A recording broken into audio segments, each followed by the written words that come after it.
Hei, Hei, mä olen Denzel Washington. Mikä sinun nimi on? Raimo Sirkki. Raimo Sirkki. Oletko se oopperalaulaja? Olen. Oho. Niin. Mitä? Laske irti. Onko kätesi puristus aikamoinen? Ja, Olet varmaan Martti Taulolan kanssa vääntänyt kättä. olen ja hyvä tutunen käsi. No eipä siitä enempää. Mikä sulla on, jonkinlainen ryijy vai mikä se on? Joo, tää on mun Näytätkö kameralle sen? mulle kulkeutunut tuolta Venäjän kautta. Tää on ollut kuulemma Stalinilla joogamatto. Ahaa. Stalin, oliko hän isäsi kaveri vai onko hän vain oopperalaulu? Isoisän isoisä oli Stalinin siivooja. Ihanko totta? Kyllä. Niin, kyllä varmaan. Mitä sä arvelisit, mikä tämä kuva tässä on? No se on...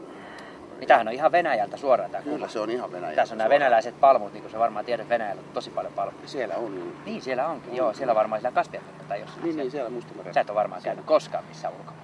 Musta tuntuu, että tiedätkö mikä arvoinen tää on? Tää on tämän arvoinen tämmönen. Tästä on tällaisen niinku viukka ja